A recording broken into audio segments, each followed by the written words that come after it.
بسم اللہ الرحمن الرحیم۔ السلام علیکم ناظرین، کچھ جو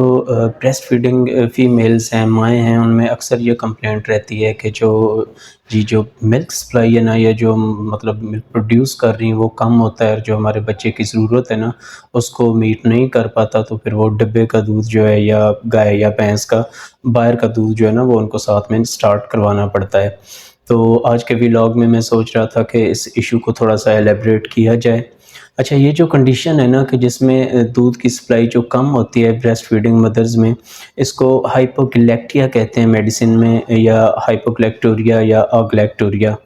تو اس میں ہوتا کیا ہے کہ جو ماں ہے وہ اتنا انسفیشینٹ جو ہے نا وہ دودھ دے سکتی ہے کہ جو اس کے بچے کی ضروریات کو پورا نہیں کر پاتا۔ تو یہ ہوتا کیوں ہے؟ اس کے پیچھے 8 سے 10 کچھ ویلڈ ریزنز ہیں میڈیکلی، تو ان کو تھوڑا سا ایلیبریٹ کرنے کی کوشش کرتے ہیں۔ تو سب سے پہلے جو ہے نا ماں کی جو بریسٹ فیڈنگ کی ٹیکنیک ہے نا وہی ٹھیک نہیں ہوتی۔ انکریکٹ بریسٹ فیڈنگ ٹیکنیک ہے جس میں ماں کی جو نپل ہے اور بچے کا جو ہے نا ایک ماؤتھ ایریا، اس کی آپس میں صحیح طرح بانڈنگ نہیں ہو پاتی، بچے کی پوزیشن ٹھیک نہیں ہوتی، جس کی وجہ سے بھی یہ چیز فیل ہوتی ہے۔ اس کو علیحدہ سے کسی ولاگ میں ایلیبریٹ کرنے کی کوشش کریں گے انشاءاللہ۔ دوسری بات یہ ہے کہ اکثر جو مائیں ہیں نا ہمارے خاص طور پر یہ ساؤتھ ایسٹ ریجن میں، وہ مال نیوٹریشن ہوتی ہیں، یا یہ ہے کہ انڈر ویٹ ہوتی ہیں۔ ان کا اپنا جو ایک فزیکل سٹیٹس ہے، ان کا جو میڈیکلی جو ان کے مطلب وہ کرائٹیریاز ہیں وہ میٹ نہیں کر پاتے ایک ویل نیوٹریشن ایک سٹیٹس کو، تو اس کی وجہ سے بھی جو ہے نا وہ دودھ کم پیدا ہوتا ہے۔ پھر ڈی ہائیڈریشن، جسم میں پانی کی کمی، یہ ایک تیسری بہت اہم ایک ویلڈ ریزن ہے جس کی وجہ سے جو مائیں ہیں نا وہ بچے میں جو دودھ ہے نا وہ کم پیدا کرتی ہیں۔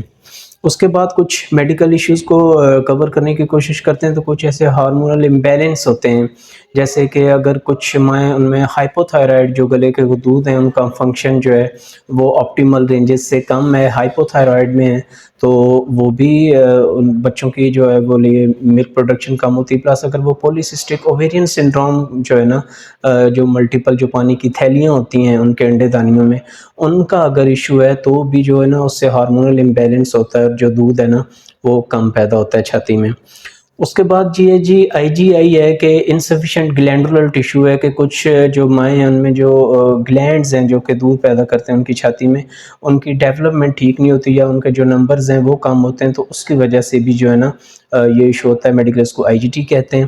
اس کے بعد کچھ مائیں ہیں جن کو ڈائبٹیز کا ایشو ہوتا ہے، کہ وہ شوگر کی مریض بن جاتی ہیں، تو ڈیفینیٹلی وہ ایک میٹابولک سنڈروم ہے، اور ڈفرینٹ قسم کے جو ہے نا وہ ہارمونل امبیلنس ڈائبٹیز میں ہوتے ہیں، تو اس کی وجہ سے بھی جو ہے نا وہ چھاتی میں دودھ کم پیدا ہوتا ہے۔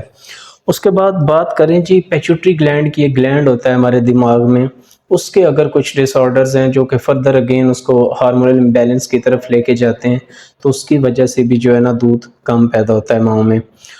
پھر ایک بائی برتھ ڈیفیکٹ ہے، شیہان سنڈروم، اگین ریلیٹڈ ٹو پیچوٹری، اگر اس کا ایشو ہو جائے تو وہ بھی جو ہے نا وہ دودھ کے جو ہے نا پروڈکشن ہے یا سپلائی ہے اس کو کم کرنے میں جو ہے نا ایک پیوٹل رول جو ہے نا وہ پلے۔ اس کے بعد یہ ہے کہ اگر آپ کی کوئی بریسٹ سرجری ہوئی ہے تو اس میں اگر آپ کے جو گلینڈولر ٹیشوز ہیں یا جو ڈکٹس ہیں ان کے مطلب جو ہے نا وہ نیچرل جو انیٹمی ہوتی ہے وہ ڈسٹرب ہو گئی ہے، یا ان میں بلاکیج آ گئی ہے، تو وہ بھی جو ہے نا ایگلیکٹوریا یا جسے ہائپوگلیکٹیا کہتے ہیں اس کی طرف جو ہے نا لے کے جاتا ہے۔ تو کچھ سرٹن میڈیکیشنز ہیں اگر مائیں وہ استعمال کر رہی ہیں، جیسے کہ اگر وہ بلڈ پریشر کی پیشنٹ بن گئی ہیں اور اینٹی ہائپرٹینسو یوز کر رہی ہیں، یا کچھ کنٹراسیپٹیو پلز یوز کر رہی ہیں، تو یہ مطلب جو 2 گروپس ہیں نا آپ کے میڈیسن کے، یہ اگین جو ہے نا وہ دودھ کی جو پروڈکشن ہے نا اس کو ہیمپر کرتے ہیں، کم کرتے ہیں۔ تو یہ 8 سے 10 کچھ ایسی کنڈیشنز تھیں جو کہ آپ کے سامنے رکھی ہیں، کہ اگر یہ مطلب کلیکٹیولی یا ان میں سے کچھ اگر وہ ہٹ کرتی ہیں ماؤں کو، تو دودھ جو ہے بریسٹ ملک ہے اس کی جو سپلائی ہے وہ پروڈکشن ہے وہ کم ہو سکتی ہے، اور اگین جو ہے نا وہ باہر کا دودھ جو ہے نا وہ بچے پہ ہمیں لگانا پڑ سکتا ہے۔ تو اس کا ٹریٹمنٹ کیا ہے یہ تو جیسے وہ پہلے کہ آپ اپنی بریسٹ فیڈنگ جو ٹیکنیک ہے اس کو ٹھیک کریں، اس کو انشاءاللہ کسی اور ولاگ میں جو ہے نا وہ اس کو کور کرنے کی کوشش کریں گے۔ تو ایک جو نیوٹریشن ہے اپنی اس کو مینٹین کریں، ایکسرسائز کی عادت ہے اس کو بنائیں، اور اس کے بعد جو ہے نا ویل ہائیڈریٹڈ رہیں، پانی پئیں، تو اس سے جو ہے نا یہ جو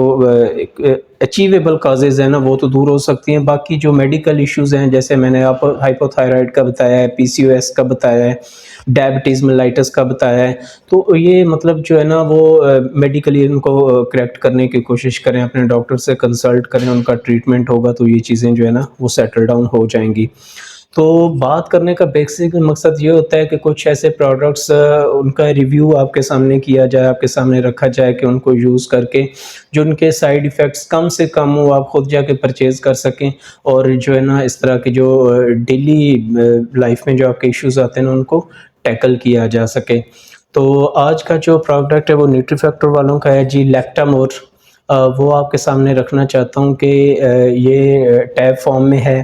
تو بیسکلی جو اس کے کمپوننٹس ہوتے ہیں ان میں آپ کا فینوگریک سیڈ جو ہے, اور جو آپ کا بلیس ڈسٹل ہے وہ ہوتا ہے. فینوگریک سیڈ 750 اس کی وہ جو MG کوانٹٹی ہوتی ہے, اور جو تھسٹل بریڈ اس کا جو ہے نا 250. تو یہ 1000 mg کی ایک ٹیبلٹ ہے, تو یہ ڈیلی آپ کو 2 ٹیبلٹس یوز کرنا پڑیں گی ود میلز اور آفٹر میلز پانی کے ساتھ. تو 2000 mg جو ہے نا OD ان کی ڈوز ہے, آپٹیمل جو ڈوز ہے اس پہ آپ رہیے گا. تو یہ کیا کرتی ہیں کہ ایک تو آپ کی جو ہیلدی نیوٹریشن ہے اس کو پورا کریں گے, پلس جو آپ کی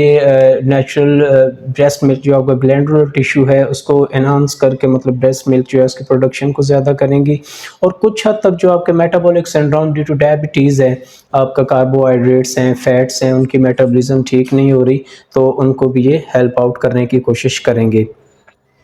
تو اراؤنڈ اباؤٹ 1200 to 1300 کا یہ ایک پیک مل جاتا ہے. 30 ٹیبس کا ایک پیک ہے جو کہ آپ کے ون ٹائم پرچیز 15 ڈیز کے لیے سفیشینٹ ہوگا. تو 2 ٹیبس ود میلز اور آفٹر میلز پانی کے ساتھ آپ لیں, تو باقی جو نیوٹریشن ہے اس کے ساتھ انشاءاللہ یہ جو ہے نا آپ کے وہ ملک پروڈکشن ہے نا اس کو تھوڑا سا نا انہانس کریں گے, بہتر کریں گے. تو کن حالتوں میں آپ لے نہیں سکتے, تو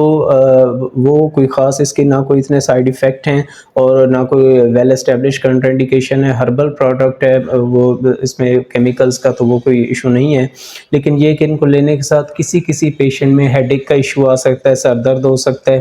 اس کے بعد پین ایبڈومن ہو سکتا ہے, پیٹ میں درد, یا جو ڈرائی ماؤتھ ہے نا, منہ کا خشک ہو جانا, یا آپ کو پیاس زیادہ محسوس ہونا. تو یہ کچھ مطلب نارمل سے سائیڈ ایفیکٹ ہیں جو کہ آ سکتے ہیں, تو ان کے لیے زیادہ پریشان ہونے کی ضرورت نہیں ہے. ایک ویل اسٹیبلش پروڈکٹ ہے, چل رہی ہے, تو اگر آپ اس کو یوز کریں گے تو انشاءاللہ یہ جو ہے نا آپ کو ہیلپ آؤٹ کرے گی. اوور دا کاؤنٹر آپ کسی بھی فارمیسی سے جا کے اس کو لے سکتے ہیں. بٹ اگین ڈسکلیمر شامل کرنا چاہوں گا کہ جو پروڈکٹس کا ریویو ہے یا اس طرح کی چیزیں ہیں جو آپ کے ویل بینگ کے لیے, وہ اس لیے لے کے آتے ہیں کہ آپ کو تھوڑا سا آئیڈیا ہو سکے, آپ جو ہے نا اپنی جو ڈیلی ایشوز ہیں ان کو ٹیکل کر سکیں. But again always use these products with consultation of your doctor. تو اپنے ڈاکٹر کے مشورے کے ساتھ یوز کریں. اللہ پاک آپ کا حامی و ناصر ہو, اللہ پاک آپ کو صحت دے.